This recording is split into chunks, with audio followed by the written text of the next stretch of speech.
Joining me on another episode of The Gray Area. Be sure to subscribe to our YouTube channel at Kevin Gray Sports, and you can follow us on Twitter, Facebook, and Instagram, also at Kevin Gray Sports, and subscribe to the podcast wherever you get podcasts for free.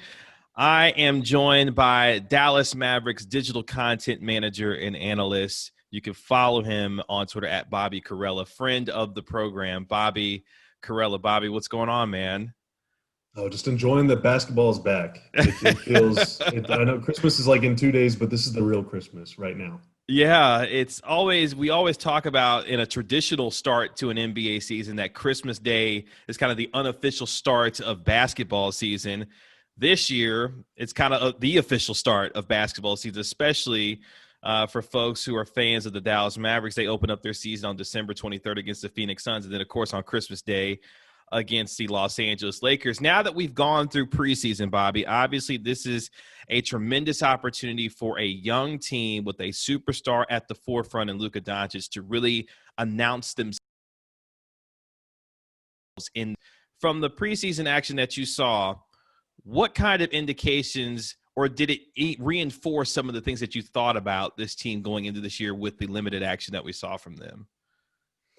Yeah, I mean, I thought coming in they took a lot of steps to upgrade on defense, and they certainly appear to have done that in those two games against Milwaukee. They looked really, really good on that end, and I know Milwaukee was integrating some new faces, and they ended up playing New Orleans, and I think New Orleans beat them too. So maybe that's not the best benchmark at this point in the year, but they looked really good in two games against Milwaukee. They had some moments against Minnesota where they looked improved too. So, I mean, we all know that they can score.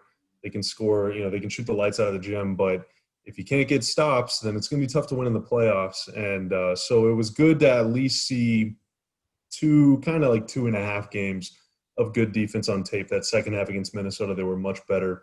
And that's going to be the storyline for me. That and then closing games late. And, of course, in the preseason, starters are on the bench in the fourth quarter. So we won't get an indication of that until maybe tomorrow night against Phoenix. But there's certainly a lot of evidence to suggest that they'll be better on defense just based on the roster moves and then also what we saw in these 3 games. Yeah, this is a team that has made some additions, obviously, with Josh Richardson, the number 18 overall pick, and Josh Green, James Johnson also being brought to this team, Tyler Bay being drafted. As far as the identity of this basketball team, we know have a pretty good idea of what they are offensively. What do you think will be the defensive identity for this team looking to improve from a team last year that was 18th in terms of defensive efficiency going into this year?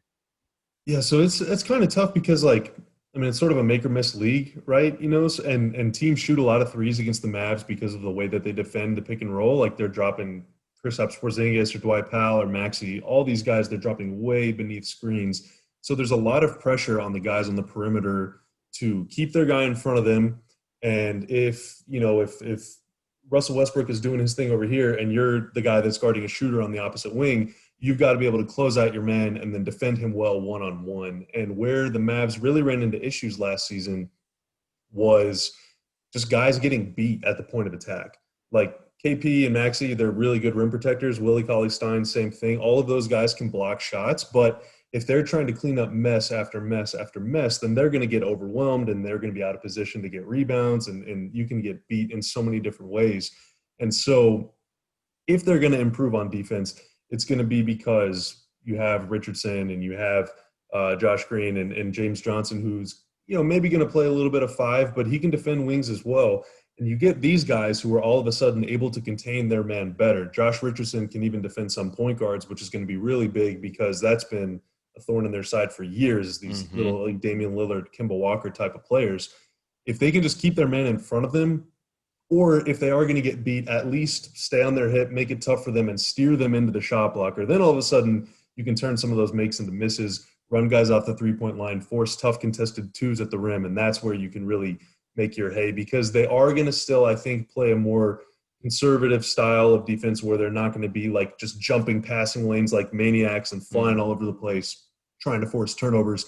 They're going to try and protect KP, protect Luka, and make their hay on the offensive end. So if they are going to get better, it's by forcing more difficult shots, forcing fewer easier shots, not really by forcing turnovers and getting out and running. It's just play more disciplined. and just make things easier for your teammates. Help your teammates help you, basically. Yeah, and one of the things I'm excited about is the idea if they are forcing bad shots from other teams, forcing them to take more difficult shots. You got a guy, Luka Doncic, who can rebound the basketball, and allowing him to rebound the basketball and get out in transition and put pressure on defenses. I think it's going to be a lot of fun for Mavs fans to watch this year as he continues to grow his overall offensive game. And as we kind of look at Luka Doncic, of course, first team All NBA last year, a guy who put himself in the conversation as one of the 5 best players in the league and is the odds-on favorite for a lot of folks to win this year's NBA MVP. When you look at the totality of his game, what are 1 or 2 areas that you still want to see him improve on to make him an even better player, if that's even possible at this point, as far as his overall game is concerned?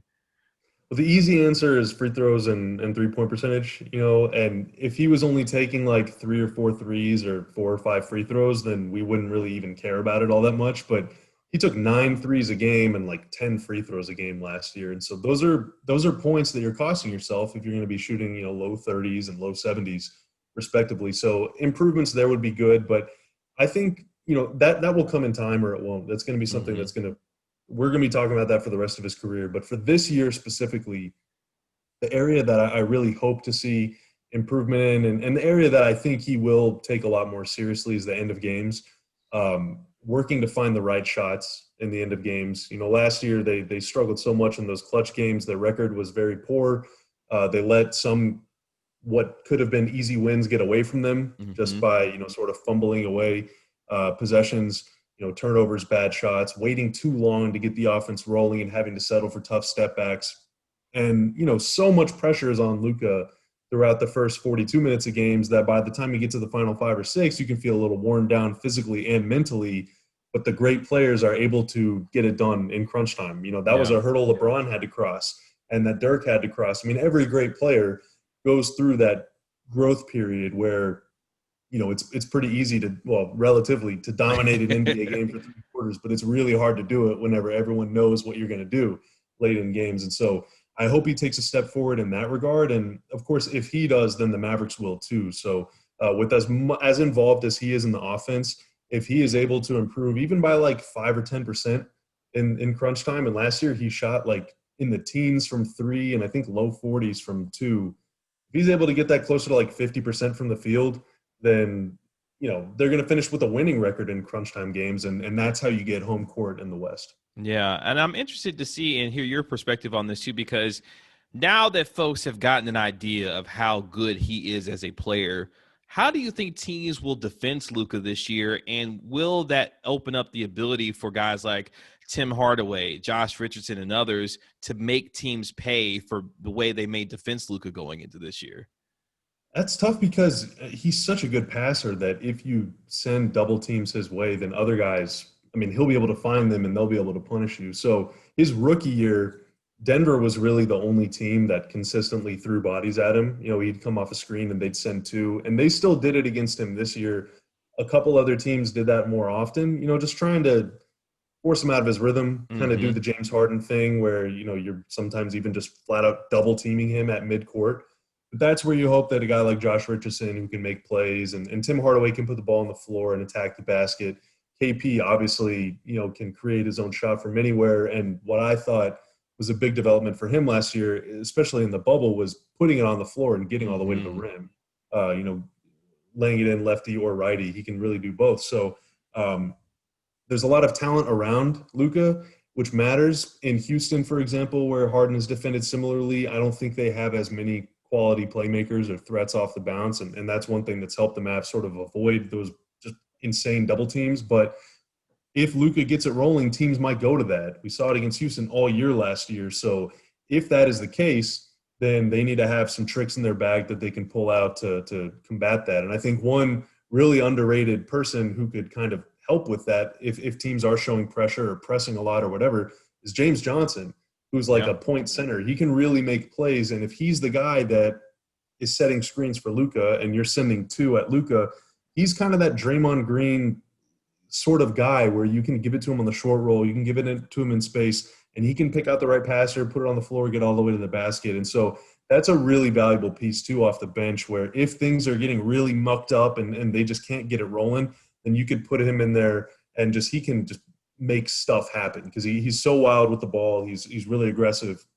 And they need that, I think, if Luka's going to be facing more pressure. Yeah, James Johnson really intrigues me, not just because of everything that comes with him in terms of his second-degree black belt and all those things that he has, but as far as his overall game is concerned, he provides a lot of versatility for this team that can really give them some flexibility and take some of that ball pressure off of Luka in terms of handling the basketball at times. So he really intrigues me as a player going into this year. And another person that honestly intrigues me is the returning Dwight Powell. Now, a really good rim runner, a guy who, with Luka, is one of the best in terms of that pick and roll combination as far as rim running is concerned. How does he fit in reacclimating himself back into this basketball team, knowing that Kristaps Porzingis is looming in terms of his return? And we saw how this offense was unlocked when Kristaps Porzingis started at the 5 and what that did for them offensively. How do you think the Mavericks will balance that, given what they will now have at both Powell and Porzingis healthy this year? It's going to be tricky, because whenever Powell was on the floor with Luka last year, the Mavs were like significantly better than their season average in terms of offensive efficiency. I mean, they were getting so many easy points because Powell is just a great leaper. Luka's able to throw it up there and he can go get it. But a lot of that damage was done with Porzingis. So, for the first couple weeks or however long Porzingis is out, Powell will really be the only guy that's able to screen for Luka and the only guy that's able to roll. And, there's really not going to be any other pick and pop stuff going on with the floor. And so there is kind of a lot of pressure on the Luka Dwight pick and roll to work. And Dwight coming off an Achilles rehab, that's asking a lot of a guy potentially. So, we'll see if he's up to the challenge. I thought he looked pretty good in the preseason. It's not easy to guard Giannis and Karl Towns. And so, he had a little bit of a rough start there in terms of assignment, but I thought he did okay. And we'll see. Hopefully KP's not out for very long, and it's not really something that we need to think about. But there's a lot of responsibility on Dwight offensively, like I said, and then also defensively too, as like the lone big man, the lone guy that can really box out and get in there. He'll have some help from Luka, and Dorian Finney-Smith is a really good rebounder too, especially offensively. But Dwight is going to have to do yeoman's work early in the season without KP, and then once KP comes back, I think in most cases he'll be the starter at center, and you'll go 4 wings basically, Luka and 3 wings. But against some giant teams, maybe Powell is still the guy. Maybe you start Willie Cauley-Stein. I have no idea. Maybe you can start Maxi Kleber at the 4 with Porzingis at the 5.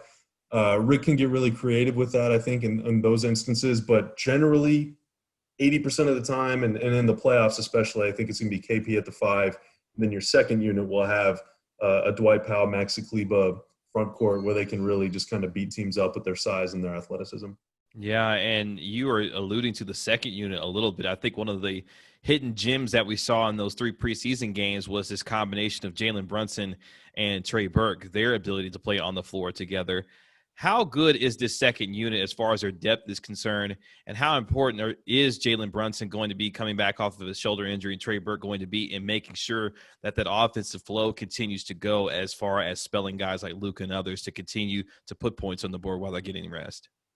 I think a lot rests on Brunson's shoulders in that regard, because Trey Burke is a fantastic scorer and he can really create for himself like anywhere on the floor. He's really, really good, especially in the bench role. I think just a microwave guy. If he's hot, you can just ride him. But on nights where maybe he doesn't have it going as much, Brunson is really the only like true facilitator on that second unit, unless again it's like James Johnson pick and roll where he can kind of do some stuff.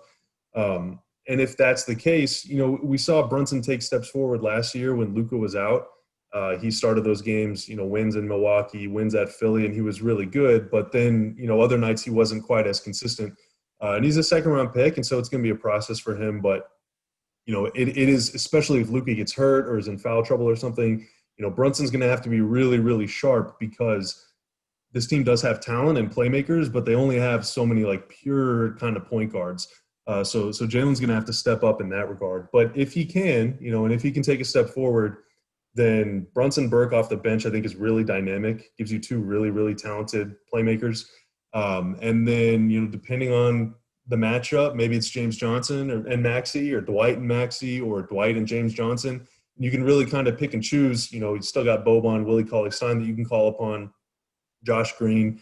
Rick has shown a tendency to play Luka against second units in the past and, kind of stagger his minutes to where he can get out there against backups and just beat them down too. So they have a lot of flexibility and they have a lot of depth, which is important, for obvious reasons. You want your bench to be good, but then also this year with injuries and the volume of games and COVID and stuff, those guys are all going to play a ton of minutes. So, but yeah, I think Brunson, there's more pressure on Brunson as a backup point guard than there probably is on most backup point guards in the league, simply because of, Luka is so good that if there's drop off, then the team is really going to feel it. So, Brunson has delivered there before, but hopefully he can keep doing it.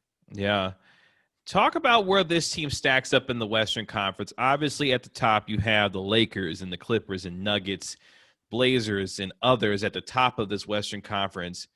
Is it unreasonable to expect this team to be maybe as good as even a 2 seed this year, given Luka Doncic and his continued growth as a star and the depth that's in this basketball team, and then a returning Kristaps Porzingis? Could this team be as high as a 2 seed this year? Maybe. Last year, for example, they finished 3.5, 4 games behind third, and just think of all the games that they gave away, including one against the Nuggets. Yeah, who finished third. So if they can just do better in the clutch, then sure. But that's assuming that they don't drop off at all on offense, and hopefully they don't. But they were the best ever last year, and of course you can't count on being the best at something 2 years in a row. So they got to get more consistent on offense and then better on defense. And if they do, then that should help them be better in the clutch, and they can turn some of those close losses into wins. And I think that's how you do it. And also too, last year, Houston, I don't think is going to be in that mix, but they were last season. Early in the year, Dallas got wins against the Lakers and the Rockets, and they won against the Nuggets, I think, in their third or fourth game of the year. So those head-to-head matches are going to be really, really important because you're playing all those teams 3 times each. So there will be a tiebreaker between every single team. You're not playing anyone 4 times where you can split it 2-2. The season series will be decided. And so, whether or not they get better on defense, whether or not they get better on offense, you can put yourself in a really good position to have a favorable seed just by going 2-1 against all those good teams. And if you can do that, then I think that it's that you're giving yourself a shot, because home court, I think, is going to matter. Hopefully by then we can get fans in the building. But, if they want to win a series, which would be a step forward from last year, then I think they should probably get home court. And in order to do that, you got to beat the good teams. And then you got to take care of business against the bad teams, especially in those close games. And too many of them got away from them last year. So long answer, short, yes, I think they can be a top 4 seed, maybe even second. But they've got to get better late in games. They got to get better defensively in order to do it.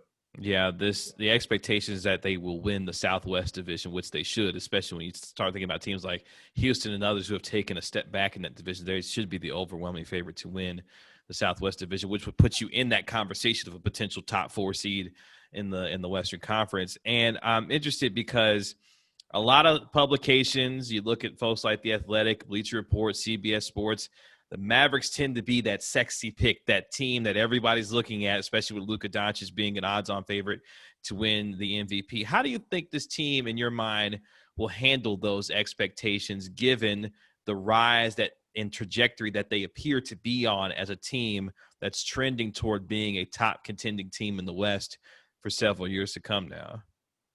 Well, Rick has reminded us every step of Luka's career that he is used to pressure and he's used to expectation because he's been playing pro for so long and, playing for Real Madrid, where the expectation is that they're going to win Spain every year and that they're going to compete in EuroLeague. And so Luka has been in those pressure-packed situations, but, I think now there's no doubt that he's legit.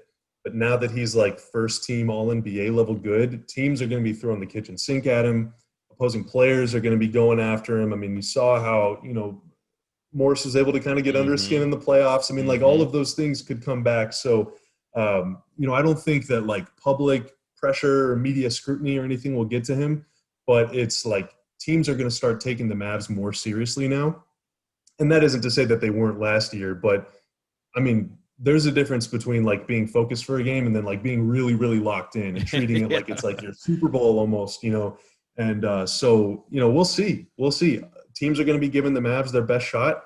They're playing a lot of high-profile games on national TV right out of the gate, and national TV games mean more. They feel, even with no fans, the tension is higher. The quality of opponent is higher, and they're playing a lot of those games this year. So, it is a matter of trying to take the next step without getting too caught up in the whole deal, especially if things start rough early. Like, let's say they go 0-3, or let's say they go 3-0. Like, can you stay focused on game number 4? Like, if you get off to a great start or a terrible start, just take it one day at a time and all that stuff and all those old cliches. And I think that's where Luka's experience as a pro in Spain can help him. So, we'll see. I think that he himself is equipped. I think Rick Carlisle is equipped because he's coached a lot of good teams before. But, you won't know until you know. And so we'll see. If they start 3-0, put the Mavericks in the finals. Just go ahead. Just play in the parade and put them in the finals if they start off 3-0 against the Suns, Lakers, and Clippers in their first 3 games. You kind of mentioned they're going to be on national television. I believe it's 16 times in the first half of this year in their first 37 games of this first half of the year. So there'll be plenty of opportunities for folks to see the Mavericks in the spotlight going into this year. Last couple questions before we get you out of here. Obviously, Rick Carlisle, another year with this team, continues to put himself in that conversation and continues to be one of the best coaches in all of the NBA. Does he have a chance in your mind to be coach of the year in the NBA, given how it appears the narrative is being built for this team, a team on the rise with a young superstar, potential MVP, and a year where expectations are high? Could he potentially be a coach of the year candidate this year? Maybe. We're watching the Nets right now just lay it on the Warriors. And Steve Nash, rookie head coach. I mean, if he's able to guide them to a great season, wouldn't that be something? Some honors, but I mean, look, if the Mavs still have a top 1 or top 3 offense or top 5, whatever, and they can jump, into the top 12 or top 10 on defense, and they're a top 2 or 3 seed in the West, like if all the stars align, then yeah, I mean, I could see it happening. Who was the coach of the year last year? Was it Frank Vogel? I think it was it Budenholzer or Nick? Or Nick Nurse, or Nick Nurse, one of the two. Yeah. Okay. Yeah. I mean, oftentimes it's going to go to like a top 1 or top 2 seed in their conference, and so you have to be up there, or like a darling team that no one saw coming that was able to sneak in, to the 8 seed. The Mavs, obviously, if they are the 8 seed, it will be like a failure. So I think Rick's chance is, again, continue being awesome on offense, get way better on defense, win more close games, finish top 2 in the West. And I think that it could happen. He's a really respected coach, but, to get an award like that, you have to have a really, really freaking good team. And so if the Mavs can be that good, then I think he could do it, because he hasn't won one with the Mavs yet, which is really weird. He won one, way back in the day with the Pistons, but he's had some really, really good coaching performances with Dallas over the years. And it would be cool if he was, able to finally get the real trophy. Yeah. All right, Bobby. So we're here. It's the start of this NBA season. As you open up your crystal ball and you look inside, a team last year that won 43 basketball games, took the Clippers to 6 games, could have honestly won that series if certain things broke, the correct way as far as Porzingis' health and those kinds of things. Where is the floor for this team? And ultimately, where is the ceiling for this team going into this year? Assuming like no torn ligaments or disasters. Everybody's good. Everybody's healthy. And it's all good in the hood as far as that's concerned. The floor, I would say there's still a really good offense, but they just can't figure it out on defense. Maybe they even take a step back on offense and they end up in the play-in. And the step back could be pretty small. Last year they were 7th, and there's more good teams in the West. So, if they don't get any better, they could be in the play-in tournament, and you don't want your season to come down to 1 game. I mean, you just don't. So I think that's kind of like the floor. The ceiling, I mean, I don't know how anyone's going to win more games than the Lakers if LeBron and AD are, engaged and take it seriously all year and everything. But the ceiling for them, I mean, I could see them being the number 2 seed if they really get better on defense, and if Porzingis comes back and is looking like a stud and all that stuff. If Josh Richardson is really good and everything, they could be a number 2 seed and, go on a run. Yeah. I mean, right now, on paper, I don't know how many teams you would pick them against in a series, but, like, the Lakers are really the only team where I'm like, yeah, that would be pretty hard. Every other team, I mean, I think the Mavs could at least give them a good shot, and that's what you want. Just give yourself a chance, you know. Mm-hmm. So I guess the ceiling is second seed conference finals. I mean, that would be pretty sweet. Anything more than that would be awesome. Of course, I'm a huge homer optimist guy. But I mean, if that's how this season shakes out, then I'd be like, that is way better than I expected, because I expect and I hope that they're just able to be, you know, top 6, avoid the play-in, win a playoff series. That's like my realistic goal for the season. Anything beyond that is gravy for me. Yeah, I don't think that's unreasonable, to be honest, given what we think they've improved on in terms of their defensive side of the basketball. And then anytime you've got a top 5 player in this league, you're going to give yourself a chance to potentially make a run. And the Mavericks have one of those guys in Luka Doncic, and he may, you know, get himself an MVP on the way as he goes potentially to the Western Conference Finals. Bobby, tell the folks where they can find you and the work that you're doing with the Mavs this year, and as far as you're covering this team is concerned. Oh, Bobby Karalla on Twitter, on your podcast, and awesome. And you know, just follow the Mavs YouTube channel. We're going to be doing some really cool video series this year. So Dallas Mavs on YouTube, and you can hear me pretty much every day on either Mavs Daily or Numbers on the Boards if podcasts are your thing. So wherever the Mavs are, I am pretty much.